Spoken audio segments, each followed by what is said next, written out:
Hey guys, in this tutorial I'm going to make this chiseled text effect. This tutorial is the 20th and the final tutorial of this series on various text effects, and it would be great if you would watch it till the end without skipping any part. I mean, there is so much more to learn and share if we focus on small details, and I love doing this, making these tutorials. Please do like and subscribe the channel. It gives me tons and tons of motivation. So without further ado, let's get straight into it. Alright.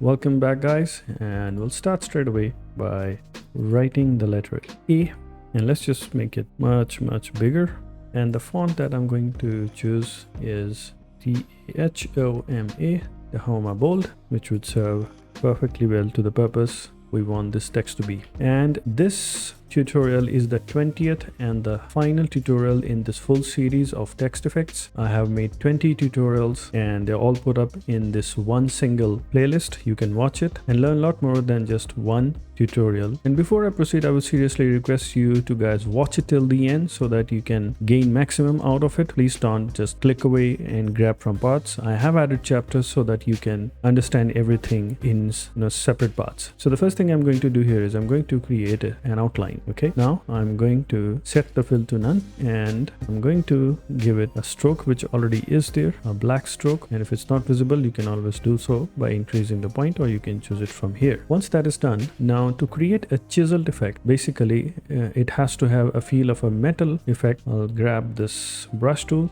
and when the light falls on the surface of a metal layer, let's say the metal has these divisions.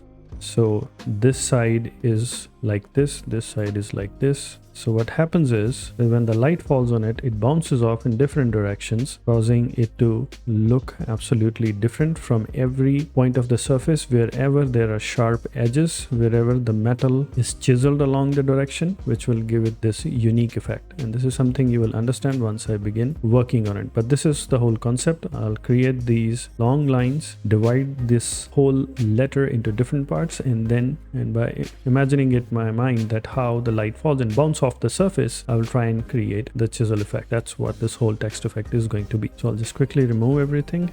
So the first thing that I need to do is I need to find the middle points so that I can add a line here and add a line here. So to do that, I need to find the middle point of this surface, and I need to find the middle point of this surface, and then that of this surface. I can only do that if I have the access to this part of the text. So for that, I'm going to do is I'm going to press the letter C, which will open up the scissors tool. It's part of the other tools here along with the erase tool and the knife tool. So I'll take the scissor tool and I'll go here and bring it closer. If I zoom it in, I'll bring it closer, and where it says anchor, I'll click it once, and where it says anchor, I'll click it here. So by this, I have isolated this part. I'll do the same here as well. I will press anchor here, and I will also again press anchor here. I'll press anchor here, and I will press anchor here. So by this, we'll get these middle points. Now, right now, I have cut them into small pieces, but as you can see, those pieces are not accessible to me. I need to double click on them to find the middle point here. But if you want to completely access it, you simply have to first of all ungroup them. Now these have been ungrouped, but you need to again right click and come here and press release compound path. So now you have access to all these parts. Okay, so to find the middle of all these and add a node here, it's very simple. Select one of these and go here and select the pen tool by pressing P or selecting it here, and all you have to do is you have to slide the pen on the path, and in the middle it will automatically give you the point where it intersects. All you have to do is press once. Similarly, if you come here, it will give you this middle. Come here and select this. Nope, just one point. And similarly, you can press V, select this, and then again press P, and as you hover over it, this is where it intersects, and you have added point on all of these. Now all I have to do is to select the pen tool again, come back here, it will get hold of it on the path. Now it says anchor. Click here and come up here again and find that same anchor, and you can press it here. You can keep going down and come here and it says anchor. Now you can press escape, and you have added this new line. That's the first thing. The next, I also need to find the center here, and I also need to add further shape here. I'll take the pen tool, press on the anchor here and bring it down here roughly. And now as you can see where it says intersect, it will bring you to the middle, and then you can go and finish it there. So you have one more shape. Now the third thing that you need to do is I need to add a line here in the middle, which lies in the middle of these two lines. So I'll press ungroup, and I want to create a line in the middle of these two. So what I'm going to do is I'm going to again take the scissors tool. I'm going to zoom in and here and cut it here. I'll press V. I'll select this one. I'll again press C and cut here and cut here. Now the reason why I have cut it is because I want the access to these two lines.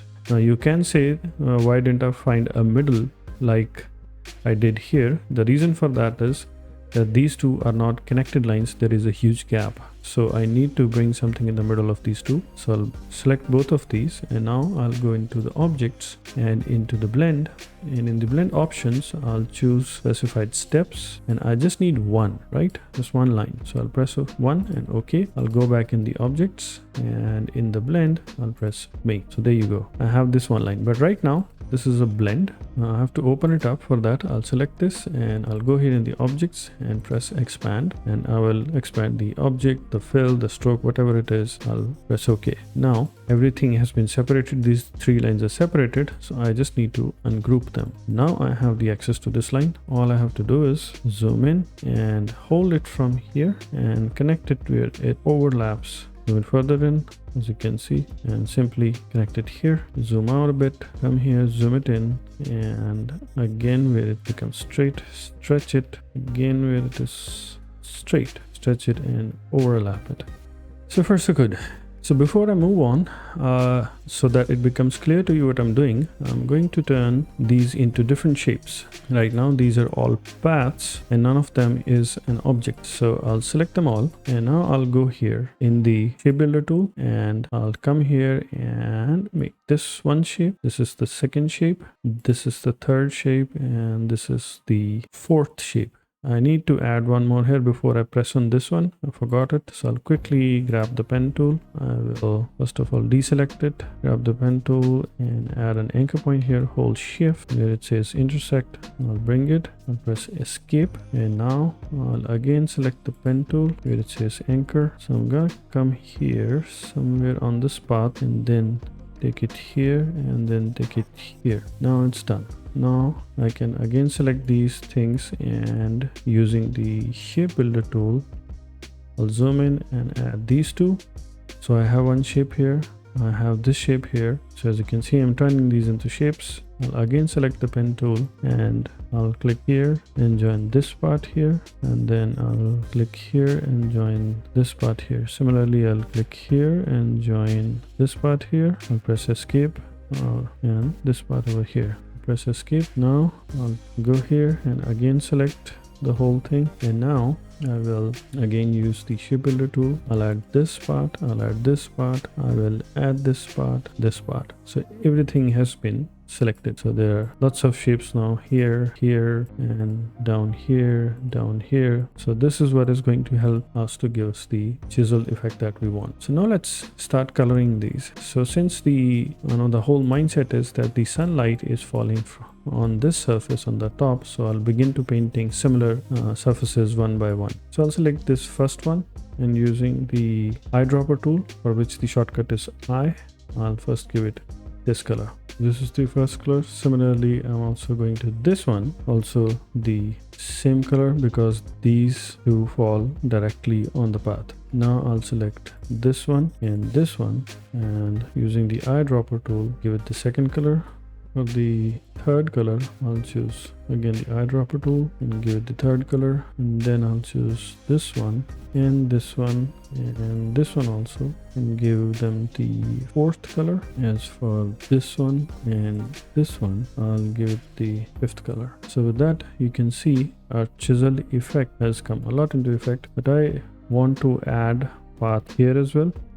To add a part here, I'll simply grab the pen tool, zoom in, and I'll click here, and then here, and then back here. Press V into the selection mode. I need to make a copy of this and I'll paste it in the front. I'll go here in the properties and I'll flip it. I'll grab it and hold shift and move it here. You just need to match it. For some reason, if it doesn't match, perfectly fine. All you have to do is grab the direct selection tool and zoom in, hold just this one and bring it here and match it with here. Hold it and hold it one more time and then just bring it here. Come here, hold it again, click on it second time and kind of bring it and push it here, and that's it. That will match it nicely. Now it's time to add a background. Most of our work is complete. We'll add 1920 by 1080 pixels background. I'll click on it, go here and the align and center align it, push it back and make it of the darkest color and give it this dark color. And with that, we can see that the chisel text effect is coming out nicely. Once this is done, now we can finish it here as such, or I can change its color and make it the lightest. Now this makes it mix with these colors. So I'll press V, hold this rectangle below here, double click on it and try and see a color that can do well serve as a background. And I think this can do well. I'll press OK here and I'll again lock it by pressing Ctrl 2.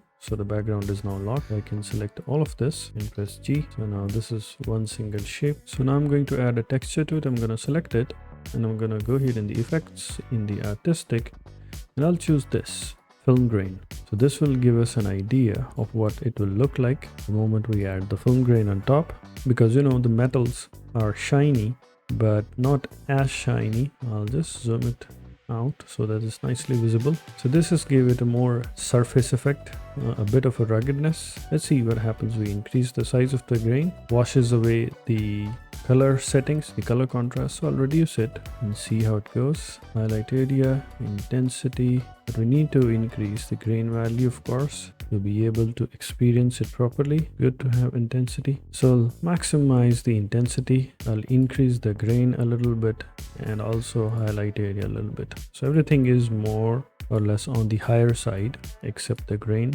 that I don't want to cross. At the max 7, I'll increase this as well, and let's press OK and wait for it to apply. And yep, as you can see, this has given it a more three-dimensional effect to it. And with that, I think our work is nice to a close, and with that I think we are getting close to a completion. If you want, you can add a shadow to it, something like this. Since the tutorial is not about the shadows, just about the text manipulation, and this is something optional. If you want, you can draw it for yourself or you can leave it as it is. And I think with that, our work is pretty much complete. I really hope you enjoyed this tutorial. Thank you so much for sticking around till the end. And with that, this whole series of 20 text effects is now complete. Thank you for your support. Thank you once again.